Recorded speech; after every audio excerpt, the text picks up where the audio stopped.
Good morning, Newtown Radio. Hello, everyone. Today we have a super special episode. Today we have Liz Gallo, and we're going to talk about entrepreneurship and building a business here in New York City. So if that's something that speaks to you, stay with us. Hi, Liz. Good morning. Good morning. How are you? I'm good. Thank you. Thank you so much for coming. As I usually do, I'm going to read your bio and then you can expand a little bit more about it because you have a really interesting bio and I read a lot about you and I needed to narrow it down. So you get to tell our viewers and our listeners a little bit more. But let me start. So Liz is a founder and a CEO of WhyMaker. She's passionate about transforming education through real world and hands-on learning. As the leader of WhyMaker, she equips teachers to become learning engineers, empowering them to prepare students for tomorrow's challenges. With over a decade of teaching experience, Liz has impacted more than 15,000 educators globally, driving innovation and problem solving in the classroom. This is amazing. I have so many questions. Thank you. Yeah, that's my bio. I was a teacher for 10 years and I started my company WhyMaker 6 years ago to really help students have better days in their classrooms all day. And we do that now through training teachers and supporting them to enhance the way they teach in their classrooms. Wow. Yeah. So that's what I wanted to ask you because I was reading it. And first of all, we're going to get to the process of like what exactly you're helping him with, like, and how this is going. But yeah, so what made you do the change from being a teacher to like suddenly start your own business and change something? Yeah, I think like most entrepreneurs, it's not something that happens suddenly. It's something that's sitting inside of you that you feel like you have to do and you need to do. And it's just about when you take that risk to make it happen. But I was teaching, I taught in a whole bunch of different schools, and in every school I taught, all the different populations of kids would always come running to my classroom. They loved being in my classroom, and I just didn't understand what was happening in the rest of their school day. So I decided to start my companies to make kids come running to all of their classrooms, to have them love their whole entire school day, and to do that by supporting and training teachers on great practices that engage kids. Wow. I think it's so amazing because like from what I remember from my school days and like as well now, because like I'm doing some classes in college and it depends on the teacher, whether I love the subject or I just hate coming to class. Yep. Like I think it's so important, especially for children, for, you know, like when you're a kid, it's so hard to concentrate. It's like you like school is not something you passionate about, really. So do you work with all ages? Yeah, so we work with teachers who teach pre-K all the way through 12th grade. We also do some work with colleges and supporting teachers who are in pre-service programs. So before they actually get certified to be a teacher, we support them in college as well. Wow, that's amazing. Yeah. So walk me through the process. So you're a teacher. What were you teaching? I was teaching technology education. Okay. Lower grades or? My last job was teaching 6th grade, but I've taught kindergarten through 8th grade. That's hard. Respect. Yeah, it's every teacher has their own favorite age, but 6th graders were amazing. They were my favorite. 8th graders were also my favorite. And then kindergarteners are the best because they are just like an open book of just positivity and happiness and curiosity. And they just eat up learning. So it's like the best to be with them. That's interesting you say that because I remember myself in like 6th grade and 8th grade and like I wouldn't want to be my teacher because it's just like it's such a messy age. You want to be cool, but you don't know what to do, and you're like confused with your own like drama, and the teachers need to like just suffer through all that process. Middle school teachers are very special breed. They have to be okay with their kids being their best friend one day, and then the next day absolutely hating their teachers. So it's just all about being level in middle school and watching the kids go up and down and all their drama and who's best friends with who and who hates this one and who's dating this one. And it's funny to watch from the outside as an adult because everything is like life and death to them. Right? Yes. And so, but then they're still little kids. So they're really like interesting and exciting and cute and curious. And there's so much that they can learn and explore and experience that is just such a great, rewarding career to be a teacher and to be with those kids and supporting them through all of that chaos, to help them find their passions, their skills, what they're good at, and showing them the world. Do you miss it sometimes? I do. I miss the kids. The kids are the best part about teaching, and every teacher will say that. I miss, closing the classroom door and just doing our thing and like having some great learning experiences and watching them grow. I'm sure.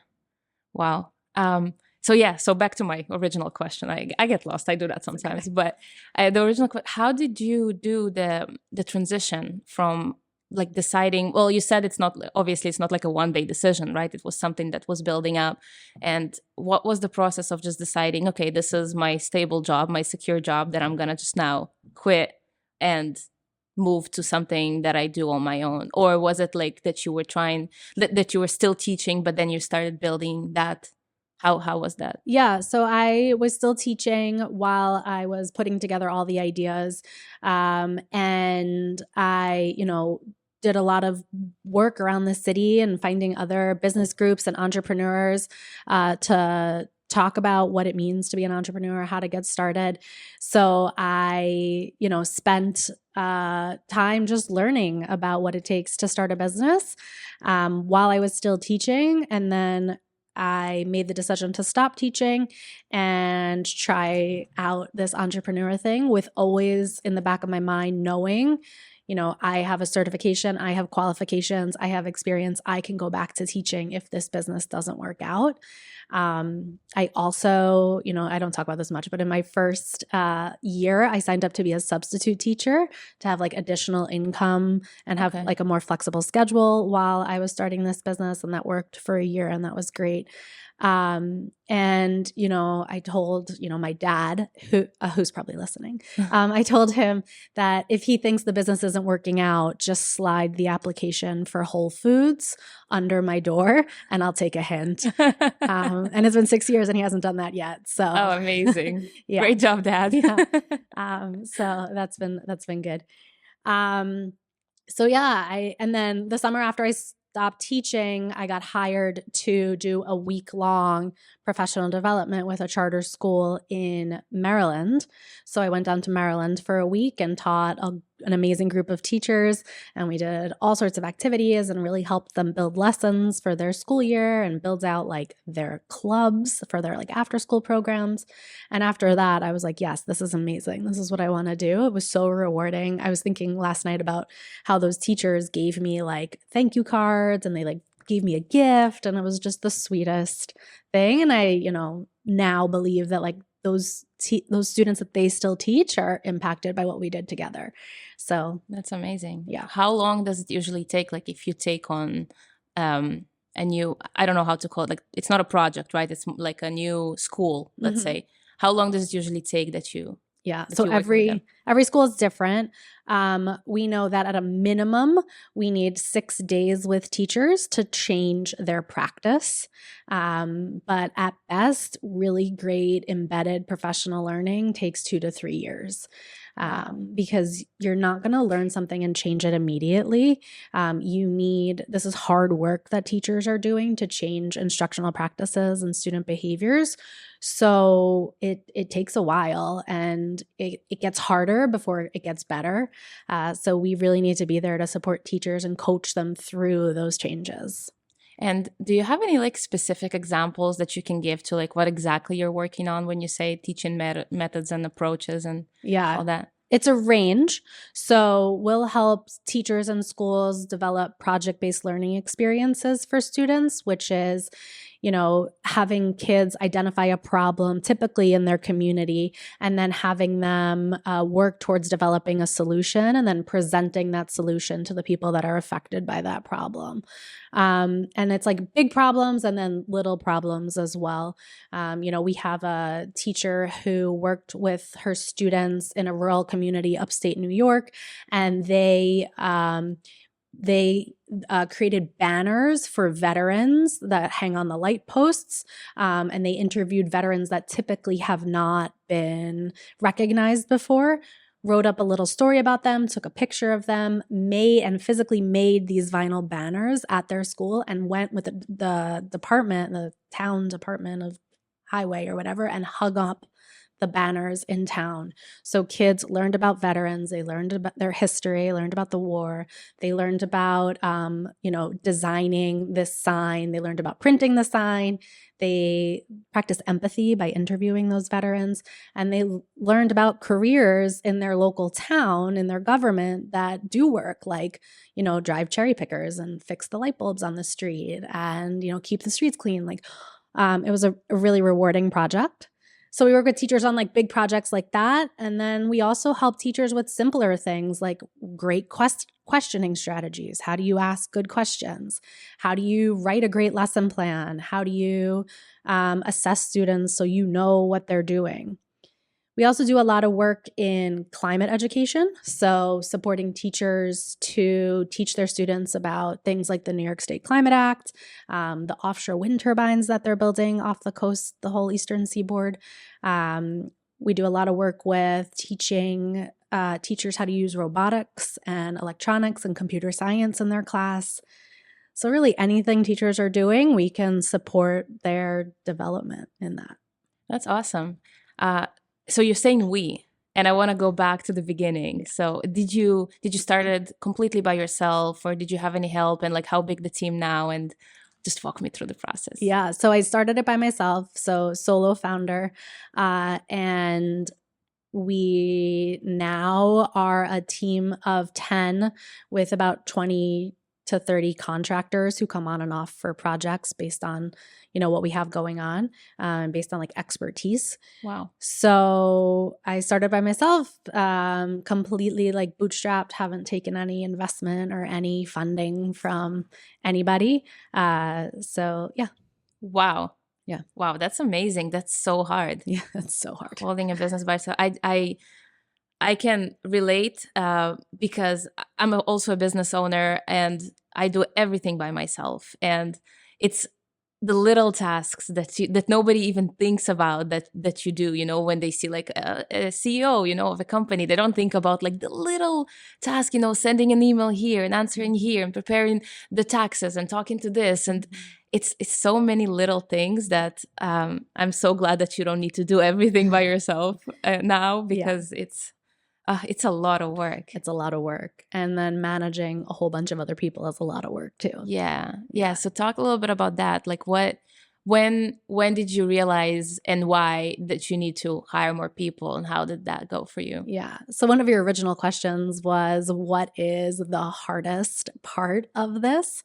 And really this idea of hiring other people, figuring out the balance between how much money do I have coming in and how much can I afford to pay someone else? And if I am going to pay someone else, what are they going to do? And how am I going to make sure that they do it in a way that like either meets the needs of the business and like is doing it correctly.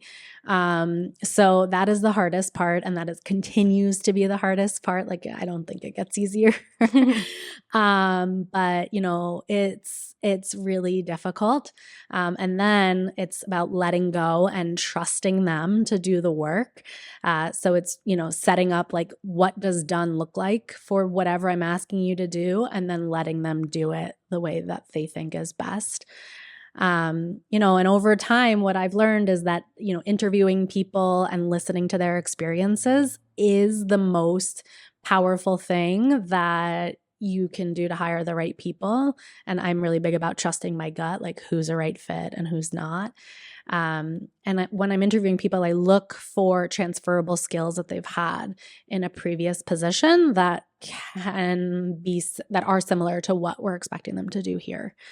And now when people work for me, I automatically start with I automatically come from a place of trust.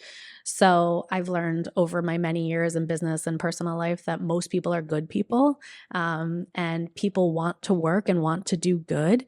So they're here and I'm trusting them automatically because I've interviewed them and they've wanted to work at this job. So I think that really helps with people working hard and doing the right thing because we automatically start from a place of trust. I'm glad you said that because I'm a big believer in trusting people too. I know some people are saying, no, you need to build my trust. And some people are saying, no, we start here. Yeah. Like, don't fuck it up, right? Yeah. So I'm the same way. I will trust you. And as long as that stays there, it will always stay on 100%. Yeah. And it's good. You need to work with people and you need to like trust your employees, your contractors, that they have the right, how do you say that? The right of heart? Yeah, they're right. The right? Yeah, the right heart. A good heart. Yeah, in their in their hearts that like they want to do good for the business, so that's important. But going a little bit back because we want to help the people here who are wanting to start their own business, and who thinking to do the transformation, or whether they had a business in their own country and they came here and now they want to kind of like continue it here. We're gonna talk a little bit more about starting it all by yourself and how it all happens and what you need to think about, what you need to consider. And I like that you mentioned that you had this job, the part-time, like the substitute teaching, because I think it's important, especially in the beginning when you're not like putting all your eggs in one basket and investing all your money and, this is what I do, and because as much as it's like sounds very courageous and amazing, I think it's good to have something on the side just while you're developing something, right? So I want to go back to the first steps. Like, tell me, so you decided to do that.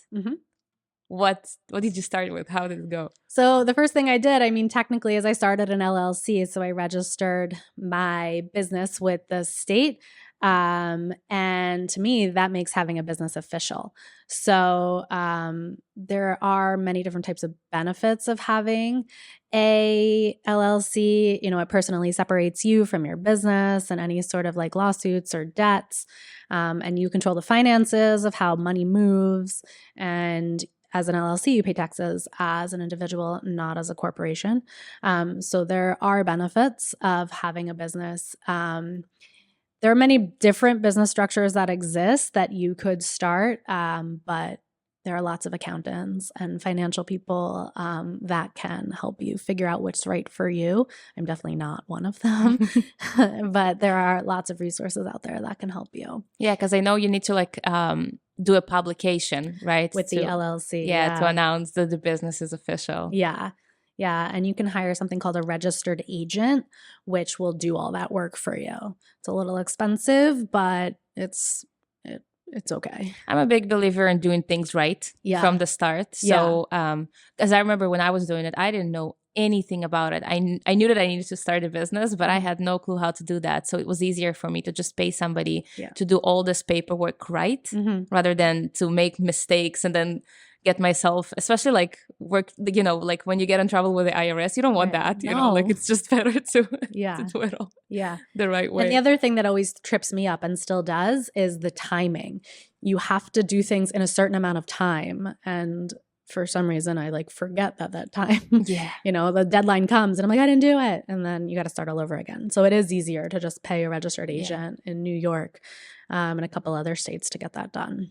Yeah, I know that different states have different rules and different regulations regarding that. Talking about New York, so that's good because we both did it in New York. Okay, so you opened the LLC.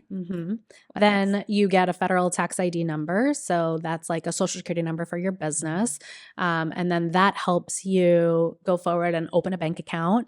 And from there, like you can collect money, you're going to pay taxes to that number. Like then it's an actual business where money goes back and forth. You also, any licenses or permits you need to get those. So like if you're selling food, you need a food vendor's license. If you're doing cosmetology work, you need a license for that. So just all that technical stuff. And also business insurance. I feel like people underestimate the need for business insurance. We do a lot of like government work with schools and stuff, so we're required to have business insurance. What is it exactly, business insurance? In case anything goes wrong or anybody like comes to sue you for whatever reason, or you lose something or something breaks, like you can go through your business insurance and get paid out for anything that happens.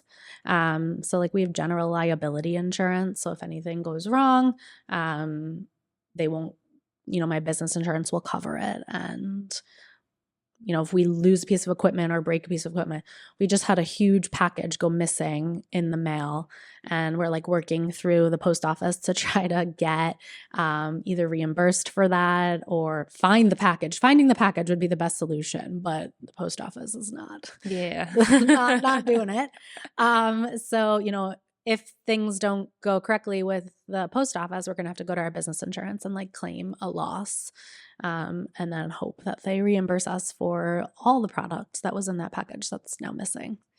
Well, that's good that you have that. Mhm. I know with photographers, I know a lot of times a client will require, especially like if a business is hiring you, they will require a COI, Yep. certificate of insurance. Right. Yeah, and I know that especially if we're talking about like starting a business, with people who just like freelancers that came and just starting out, how would you say like, is that one of the first stages to get the business insurance, or can it like wait a little bit? You can wait a little bit, but I think you're right. Someone will eventually require a certificate of insurance, which is certifying that you do have insurance. So if something goes wrong, and if you're like a photographer where you're like going on to a venue's site, they might require that. Yeah. So I think that's how I did it. Like someone was like, "Where's your certificate of insurance?" And I was like, "Well, I guess I need insurance now."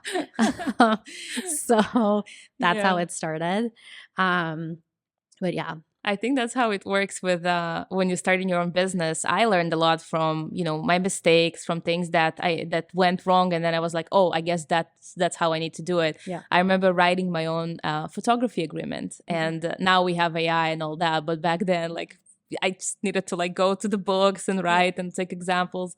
And I noticed that every time my agreement gets bigger and bigger and bigger, because I'm like, oh, right, okay, this section. And then the client is like, oh, what about fuck, I need to put it on my contract now. Yeah. So every time like we learn from these things and add something to the business. Yep, 100%. You're like, I feel like I'm always learning from my clients when they're asking for things or they're requiring things. We're like, okay, yep, we'll do that. Okay, yep, we have that. Okay, yep, we can get that done.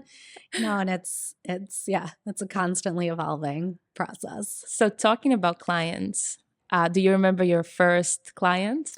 Yeah, so it all happened really fast. So after I stopped teaching, we did work with a private Catholic school up in Westchester, an all-girls school, and we did some training with teachers there on robotics. That was great. And then their companion school was a private Catholic all-boys school, and we helped them build out like one of their makerspace classrooms where the kids could come and like create and make things. So those are my first two clients, and then this school in Maryland.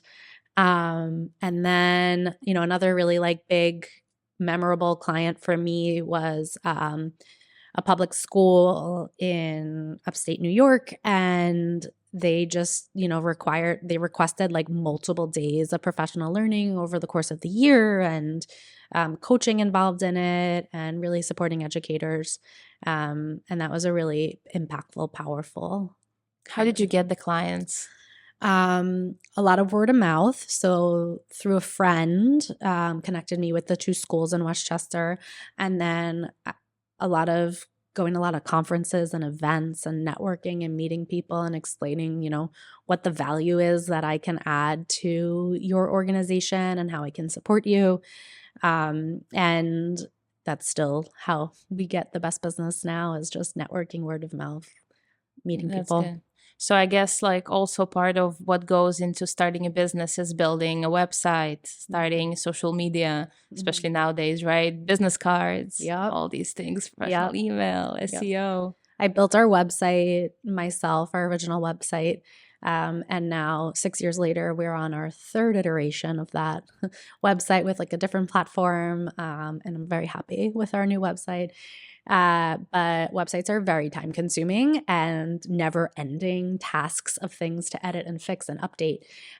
So sometimes websites are like good enough just to get your story out there and make sure that you have the right presence when people search you. You want a website to pop up that shows who you are, what you are, and that you're of value. Same with social media. Every business and industry is very different. We don't actually get a lot of business from Instagram, so we don't focus our efforts on Instagram.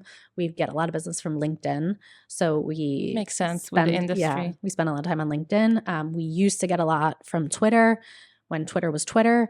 Now we don't get anything from Twitter anymore. I don't even know if we're actually posting anymore on X. So it really depends on your business, and the only way to figure that out is trial and error and figuring it out through time.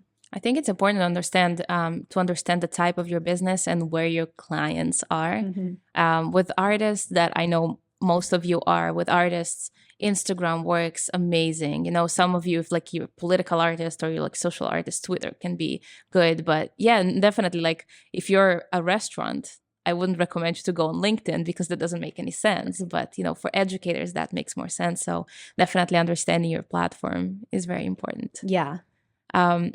Something that I wanted to ask that it's a little, I guess, more personal, but I know that working, like especially first clients can be nerve-wracking, especially when you're starting out, when you're just building your name.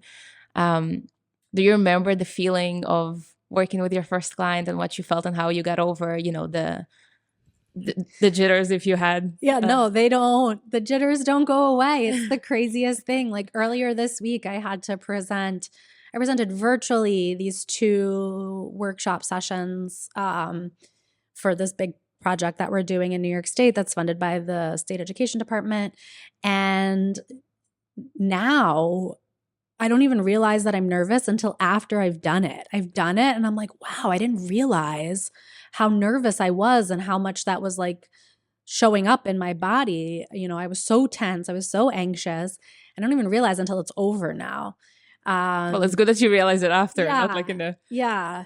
But it's not good that like I'm bottling it up and like not recognizing it before. Yeah. So, and that used to happen all the time when I first started. I would get so anxious and so nervous. And for me, the best way through that is making sure that I am completely prepared. I have absolutely everything I need. Like the bag is packed the night before, like everything about like my presentations and my talks are all buttoned up, all put together. And that really helps me know that I'm going to be successful tomorrow. Like I've done the best that I can to make this happen and make this happen well. But going through and like being nervous is part of it. And, now when people who work for me go out and do the work, I'm nervous for them. But in reality, I'm nervous for me that they're going to do a good job representing me and my company and what we've built and do a good job helping teachers. So I don't know if it ever goes away. Okay. It's kind of good to know because I feel like we all get nervous before anything that important that we do. And sometimes there is like I don't know where it comes from, but sometimes there's a feeling that like we don't need to be nervous after a while, right? Like it goes away. But it's good to hear that actually it doesn't. And I think there is a difference between being good nervous and being like anxious and paranoid and but this unfortunately our body reacts the same way to both. Mm-hmm. So I know that that's what I try to do, like when I'm before a performance, when I'm on stage and there's like all the jitters and kind of like my body's preparing for the flight or fight mode and I'm like, no, this is good nerves, we're good, we're not gonna die, it's fine. Yeah. So yeah, that's a good strategy. Yeah. So it's good to hear. It's kind of like, I think in a way comforting to hear that everyone gets nervous before like those big moments, before important things that we care about. Yeah. Yeah. So you mentioned you have other people going now to do the things that you used to do. So I kind of like have 2 questions coming from it. And the first one would be, who was your first hire? Like, how did you realize that, okay, I need a person now to do these certain tasks? And after that is what is your day look like now? Like, Mm-hmm. what do you do now? Where do you find yourself daily when you don't need to do the tasks that are, that you delegated to other people? Yeah. So my first hire was actually someone to do graphics. every time I was going to do a presentation, I'm editing the slides and I'm editing the deck and I'm making a new file to share with the teachers that they could share with their students. And we're making social media content. So having someone to do the graphics was actually a really important first hire for me. So that was definitely the first. And then after that, a virtual assistant. So I had a virtual assistant helping just kind of manage my inbox or try to manage my inbox and calendaring and setting up appointments and then keeping files organized on the back end. Those are my first two hires. In terms of education, first hires, I don't remember who my education first hire was, but there's been lots of people in and out who have helped with projects in many different ways. And I think recognizing that I can't do this alone, I need help. I have 100 other things to keep track of and do. I need someone to focus on the content and what we're teaching and what we're creating was really a big step. I was still involved and overseeing and giving feedback and working collaboratively, but they wound up taking the chunk of like the detail-oriented work. And as a CEO, the idea is that you're the visionary. So you have all the visions, you have all the ideas, you can see where the company is going, and it's your responsibility to move the company in that direction. And you do that by affecting culture, you do that by keeping an eye on your finances, and you do that by sharing ideas and working with your team to decide which of your ideas is a good idea and which of your ideas is a bad idea, which of your ideas we can actually execute and which idea you can't execute. And that's why you have a team. As a CEO, you want to do all the ideas. And in your mind, you know how to get all the ideas done, but you just don't have enough time to get all the ideas done. Yeah. And that's why we have a team to say, we know you have that idea, but in our market research that the marketing team did, that's actually not going to make us any money. And that's not a good idea. And that's not what teachers are asking for. So we don't think we should do that idea. And you go, okay, thank you for your advice. And then other things, they're like, oh yeah, let's make that happen. Okay. And we go talk to the education team and they think about how they're going to make that happen and how they're going to make that work. So my days now are spent in a lot of meetings. I'm still doing the sales efforts. So talking to new clients, talking to partners, staying on top of industry trends. So what are other people talking about? What are other people doing? Just building relationships with other education entrepreneurs, CEOs, businesses. I spend a lot of time talking with my team. We have like weekly team meetings where we, identify issues and solve them. We have, project meetings. So thinking about like, how are we going to get the best training to teachers. So we do that a lot. This week I'm at a conference all week, just networking, mingling, learning best practices in education business, and a lot of like business group stuff. So this afternoon I have my business group. We have a meeting. So we're just going to learn things. It's a lot about learning. I'm in a learning phase right now where I'm learning how to move the business to the next step. I think it never stops, right? You always need to learn something new because, yeah, like you said, trends change, things change all the time. And we always need to keep ourselves on top of everything and learn new things. And I think that there is endless learning possibilities with any business, any creative, anything. You can always learn more and more and more. Yeah.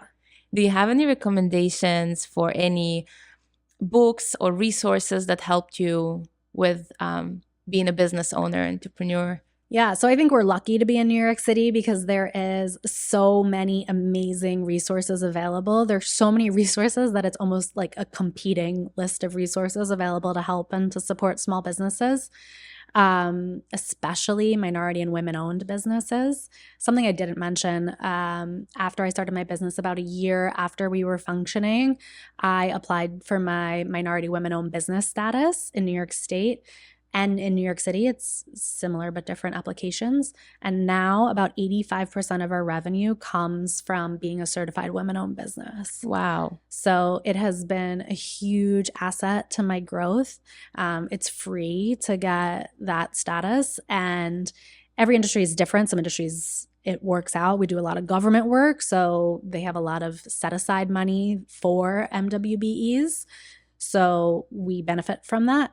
You never know where the money might come from. There's a list on the state ad or the state website of certified MWBEs. So if a government agency or even private businesses look to spend money with certified minority and women-owned businesses, they can go to that list, search up like photography, and find all the women-owned photography businesses in New York State. That's amazing. I didn't know about that at all. Yeah. And once you're like plugged into that network, there's like an infinite amount of resources to help you. Awesome. So YouTube, the link is down below. So I'm going to share some resources that have been super helpful for me and that I still actively use to help me learn and grow. And I'm not sponsored by any of these. These all have been real helpful things that have helped me. So my bank is TD Bank, and they have been an incredible, invaluable resource to me. They care so much about small businesses and the businesses that they're supporting that everyone in like the business world always says, you have to know your banker, you have to know your banker, and be friends with your banker. And it's always kind of like cliche. You're like, oh, whatever. But actually, my banker at TD has been a lifeline for our business. One time I deposited a whole bunch of checks into the ATM and they got stuck. So I called my banker and he was like, okay, we're going to call the ATM support team. They'll be out here this afternoon. We'll get the checks back and then we'll redeposit them for you. Like it was just like such like a breath of fresh air to know that like he had my back and he was going through all those steps to make sure that it worked for me. And another time I got like a really strange deposit into my bank account, and because TD Bank had a great small business month event that they invited me to, I learned that oftentimes fraud happens when they deposit money into your account. They're testing to make sure it's an active account and see if you're paying attention. And so I saw this strange deposit into my account. I called him and he told me what it was, and it wasn't fraud. It was actually a deposit from an overpayment that I paid on something. But he has been all of TD Bank has just been so helpful in supporting me and my small business. So That's amazing. They've been really great. And then secondly, Entrepreneurs Organization has been an incredible asset, EO for short. It's a worldwide community of business owners that has helped me really develop my skills as an entrepreneur by showing by example. So it's this organization of all of these entrepreneurs around the world, and they just are teaching and learning, and there's all these great events all the time. And there's an awesome accelerator program for companies that are making less than $1 million. That's just this whole suite of learning opportunities to help you figure out how to get your business over $1 million. So definitely check out EO. That has been an invaluable support network and group of people around the world who are ready to help. And then the New York Public Library has so many resources. They have a small business resource center with tons of events, virtual events, in-person events. They can do industry and market research for you. They have a startup. Seriously? Yes. They have a startup business competition. So you can enter their startup business competition and potentially win money. They have business support for immigrants specifically. So you can talk to their business librarians to help you. You have access with a free New York Public Library card. You have access to the LinkedIn Learning Library. So all the courses on the LinkedIn Learning Library, you have free access to. I am shocked right now. It is. The New York Public Library is amazing. Oh my God. So I came across this like industry publication that this company was charging $5,000 for. And I was like, it can't be worth $5,000. And I'm not paying $5,000 for this. So I emailed the business librarian and I said, I'm looking for this publication. Do you happen to have it? And they wrote me back. They sent me a PDF of the publication. They had access to it. So it was completely free for me. And the New York Public Library, guys, it's free. Yeah. Like you just go, you give them your address, they give you a card. So beyond the fact that you can just read a lot of books for free, yeah, you have all these amazing resources that I had no idea about. Oh my God, this is There's also, I learned recently, I don't know if they're trying to keep this a secret, but they have a whole recording studio. They have a whole studio with instruments, all the recording things. Yes. What? And it's free. And you can go, you take a course on how to like use it appropriately, and then you have access to it. What? I know. It's amazing. Oh my God. Yeah. It's Damn. really cool. Completely Wow. free. All free. How did you learn all this? Like, how did you I mean, I don't know. Once you start getting emails, you just start getting like so many emails. So I think that's what keeps happening with the library. Like I signed up for one thing once, and now I just keep getting emails and emails and emails. And the more you search for things, the more you find things. So yeah. So with experience, you just hear and paying attention, looking for things, and like making a mental list of like, oh, I might need that for later, kind of thing. Wow. Yeah. That's amazing. Yeah. That's awesome. This is a lot of helpful information. I hope you're watching, because this is insane. Yeah. And then another really great resource is the New York City Small Business Services Department. And they're the place you go when you need to like register your business in New York City or get your like food vendor license. But they also have so many things that you can access. So they have like, if you've ever seen the Dine NYC campaigns or the Shop Your City campaigns, they're just campaigns that like the city advertises. So New York Small Business Services can help you become one of the restaurants in the Dine Your City or the Shop Your City. So you can go there for that. They also host the Apex Accelerator, which has helped me build our capabilities statement, which is like our resume for our business that we use for like governments. The government's always looking for that, but it's like a resume for your business, and it's not bad for anybody to have. The Apex Accelerator can help you do that. And they'll also respond to any government proposals. They'll help you respond to government proposals. So we'll write proposals, we'll send it to Apex Accelerators, they'll give us feedback, we'll make changes, and then we'll submit it. So super helpful, also free. And they also host NYC, which is Women's Entrepreneurs Group in New York City. And they have tons of great learning events, and they have a mentorship program where as a woman, you can go on there and find a mentor to work with a mentor. Wow. For free. I'm shocked at all these amazing resources. And I can go on. There's so much that exists. I mean, please send all the links. I'm going to put them down below in the YouTube description so people can access, because it's a lot of good secrets here, you guys. Good secrets.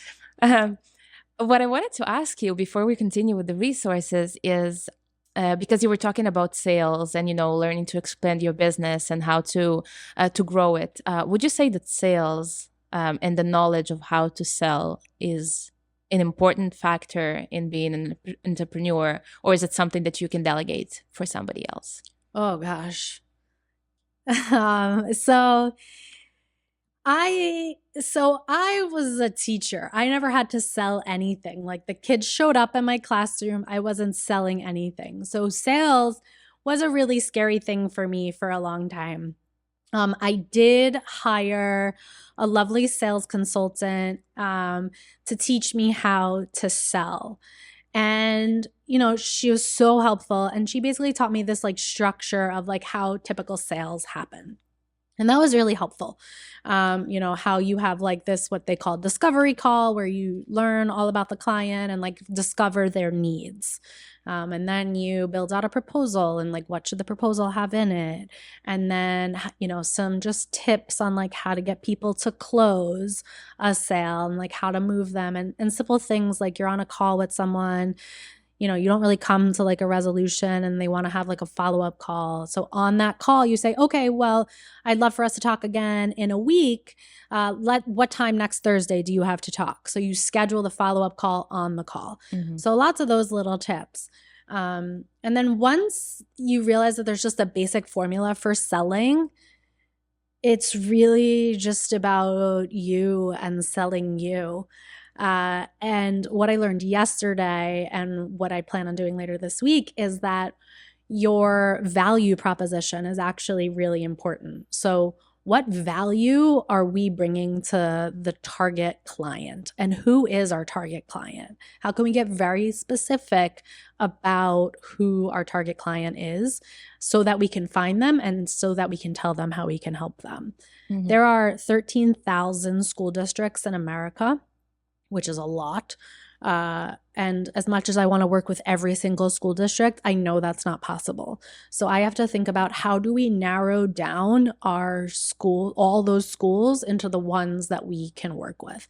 Is it number of students? Is it number of teachers? Is it, where they're located? Are they in an urban environment, a suburban environment, a rural environment? Do they have this program? Do they have that program? What specifically about these schools? And the school leaders, so the person who's going to buy, are we looking for when we're selling?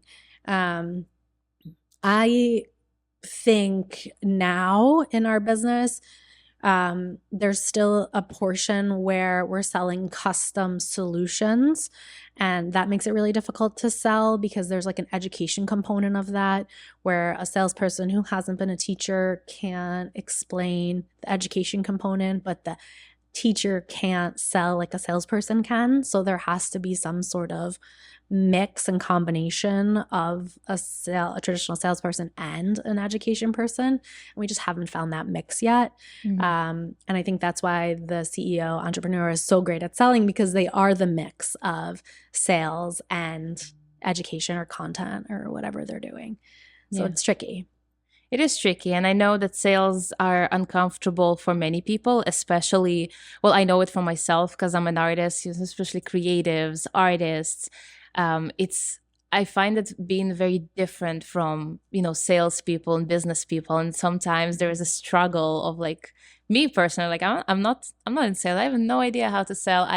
It's not something that I'm passionate about, but I completely agree with you that it's so important when you're growing your business to, at least in the beginning, understand the process, and because you do it all yourself, you're selling yourself, especially like artists, and when you have your own business and you just starting out, you're basically selling yourself. So it's an art. I think it's an art. Yeah. And I think, you are selling yourself, and the same in education and teaching. Like, teachers love doing things for free. So, which is very unhealthy, but,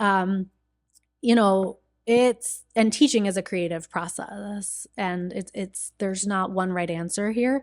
So I think as an artist, you have to remember, like, what value am I bringing to someone else?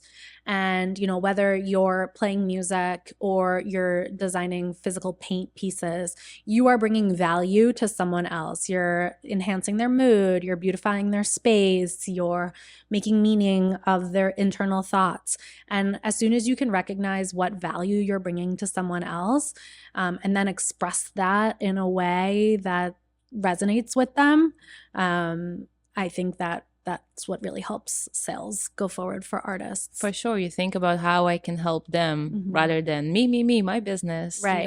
I mean, even if you look at all the advertisement and all the, like, any poster on the subway, anything, it's all about the people. It's never about, oh, we are a business and we're cool, let's go by, like it's always about what you need and what we can help you with, so definitely presenting a problem, and a solution to the problem is basically hiring you. So that's great advice. It's always important to remember, because I know I struggled with it a lot in the beginning when I started doing music, and obviously didn't have any experience with sales, businesses, or anything like that. So the way that I would advertise my new song is like, I have a new song, go listen. And why? Like, why should I go look? How, again, like you said, how it's going to help me, even if it's music, even if it's photography, any business, it's about the people, the consumer. And it's important to remember that we often forget, because we're so concentrating on like building our own business. We're so proud of it. It's our baby, and we just want to talk about it all the time. But no one cares. People just care about themselves. So it's how does the music move the people that they're listening to? When you hear artists talk about their music, they talk about how it makes other people feel. Right. And that's exactly. And any songs, any music that we like is because it makes us feel something. Right. And completely. Okay. So me and my questions. Back to the resources. Another great resource that I've used. There's another great group called Business Bootstrappers Breakfast. And they used to have in-person meetings before the pandemic, and then that switched to virtual, where every month, entrepreneurs get together to talk about their business. That's been another really helpful resource for me. Yeah. So like sharing your ideas, sharing your process, and then get like feedback. Sharing what you're stuck on, and then looking for this group of other people who might have experienced that already to share how they've overcome it. Okay. It's been really helpful. Okay. Do you have that's because we were talking about free resources before, and I wanted to ask because I see it a lot that there is a state like a New York State or New York City tax prep, like they help you with tax for free. Have you heard about it? Do you have any experience of like whether it's something that you can do or it's better to hire somebody? I don't know about that, but it's all about like checking the resource, right? Is this company sponsored by New York City Small Business Services or sponsored by the New York State Economic Development Council? Who is it sponsored by?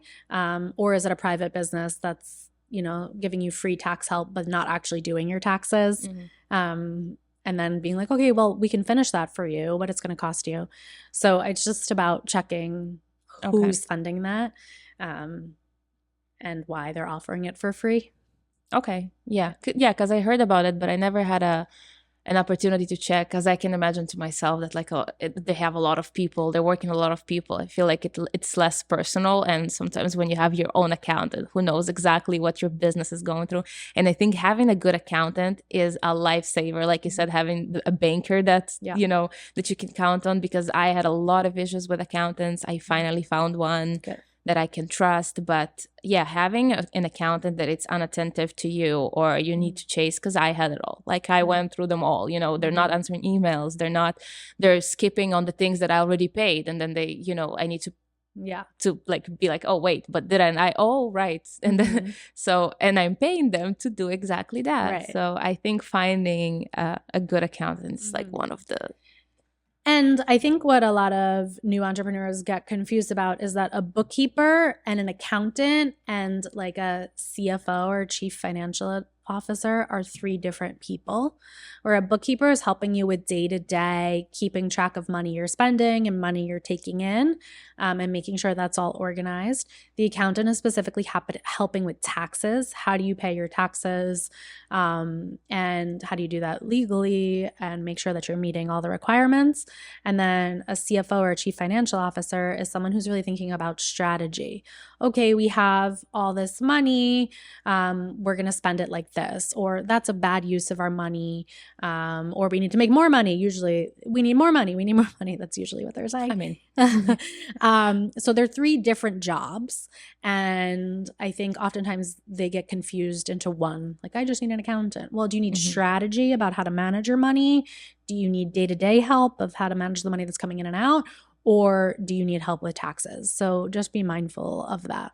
The way that I see it is knowing from myself, like I feel like when you start small and you're just starting out and your expenses and your income is not yet like, flourishing, I think accountant would be the first one to start with, probably, right? Because you still need to pay taxes, even if you, as long as you're making more than what, $600? Yeah, right.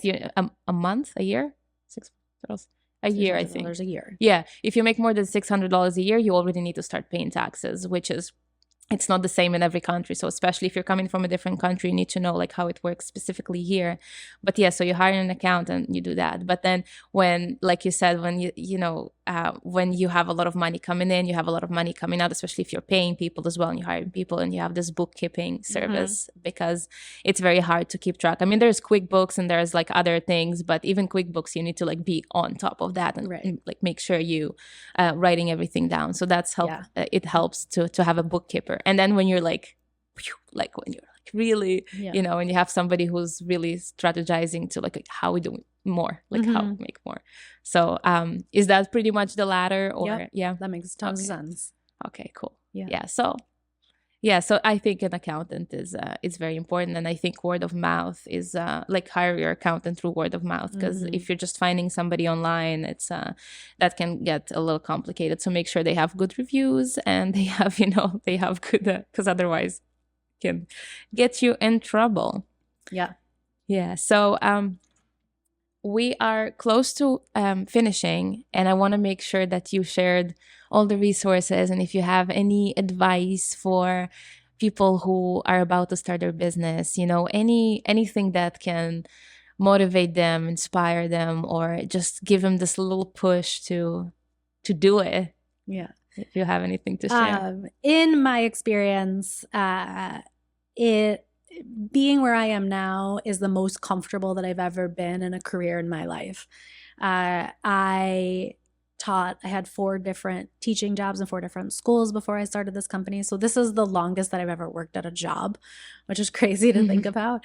And it has really all been on gut feeling and knowing that this is the right move to make. This is what I need for my life. Prior to starting the business, I felt very disjointed, very confused, didn't really feel settled. And now I feel settled. So I think if you're feeling like that and you're feeling like this might be the way to go, then make the jump. It doesn't have to be all of the way. You can start a business and still have a part-time job. You could start a business and have still have a full-time job. And always know that you have skills that you can fall back on to in case it doesn't work out. So don't worry about it not working out. Put all of your effort into it. You're going to give up beautiful weekend days to do work on your business. You're going to miss events with friends because you're going to a conference upstate New York for a weekend. Speaking from experience, and it's going to be hard, but it's going to be worth it. I rarely feel like I don't want to be doing this work. Like I want to be doing this work still. And there are little moments where I'm like, I don't want to do that. But in the big picture, this is what I want to be doing.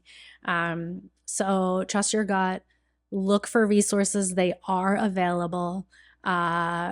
Talk to your friends too, right? Like even your friends who are in corporate jobs, they probably have accountants. They might be able to give you a good recommendation. Ask and you shall receive. You're not alone. There are other people like you out there who you can work with together to both grow your businesses together. Like partnerships are a really great opportunity. And find interesting ways to help your business grow. Make connections, be nice to everybody. You never know who's going to come along in a couple years with a great opportunity for you. So you can do it. I believe in you. Thank you so much for the great advice. I think one thing that I want to add on top of what you said is when opening a business, and they always say it in the music industry, I hear all the time, but if you do music for the money, you never become successful. And I think it's so important to understand that when you're opening a business, when you're starting your own business, your heart need to be in it. It can't be just for the money or for the convenience, because like you said, it's like you're gonna miss on some weekends, on some events, on some things that and sometimes it's feel like, oh, today I don't feel like doing it, and it's fine if one day you don't feel like doing it, but in the long run it's gonna be hard. And if you don't have this passion for what you do, it's just you're gonna stop, you're gonna quit because it was for the money. So you're gonna look for the next easy thing to do to get the money. And the one way that I like to think about it, because I had some friends that actually they didn't know what they want to do, and they wanted to be independent. They want to open a business. They wanted not necessarily open a business, but to kind of quit their mundane day job and just to do something more with their lives. And the one day that I like to challenge their thinking is to make just sit with yourself and kind of like make a vision for yourself where you want to be in the next 5 to 10 years, or how you want your life to look like in 5 years or in 10 years. What's going to be your daily routine, where you're going to live, what's like what time you want to wake up, because it all matters. Because if you're trying, for example, to be a rock star, but you're like a morning person and you want to go to sleep at 10 p.m., you need to think about that. I mean, obviously you can, it's possible, but you need to think if the lifestyle that you're going for actually matches, what business you're trying to open. If you want to work in education, but you go to sleep at 3 a.m. and you can't wake up until 11, so that's going to be really hard to do. And what city you want to be in, like what is the lifestyle? So if you're really looking for that and you're trying to see how you can move your life forward and what you can do, just try to visualize what you want to do in the future and how it's going to look for you, and what your skills are, what you love to do. What I think one question is like, ask yourself what you can do. If like, I think it's what if you have all the money in the world, what you will be doing? So it's not for the money. Something we ask kids a lot when we talk about careers with kids is what are you passionate about, and what skills do you have, and how can we combine those two things so that you can make money? Yeah. Because, excuse me, doing music for the money or doing music because you love it is great, but love doesn't pay the bills. Yeah. Right? Your passions don't pay the bills. Your skills pay the bills. So how can we combine your passion and your skills so that you can pay the bills and live the life that you want? For sure. I completely agree. The combination of passion and skills. And the good thing is that you can always learn the skills if you're passionate about a certain thing and you need to learn a few things. There's, like you said, there are so many resources to learn these things. And we live in an era when you can just Google something and you'll find all these free resources. You'll find courses, and if you don't want to pay for it, you have YouTube and library, and you have so many resources that you can learn and practice your skills. Because I'm also a big believer in talent is great, but in the end, the person who actually makes it, the person who puts in the work and the hours into what they're doing. If you just have the talent, it's just not enough. You need to be working on it constantly. Yeah. Yeah. So great advice. Oh my God. Yeah, we need to finish. But it was a great episode. So we had Liz Gallo from WhyMaker, and all the links are going to be down below for those of you watching on YouTube. And if you have more links, please share it with me so I can put them down below. Thank you for listening. Thank you for coming. This was having me. So valuable. I learned so much. I love that. Good. Thank you. Thank you for having me. Of course. So have a great day, you too. And I'll see you in 2 weeks for another interesting guest.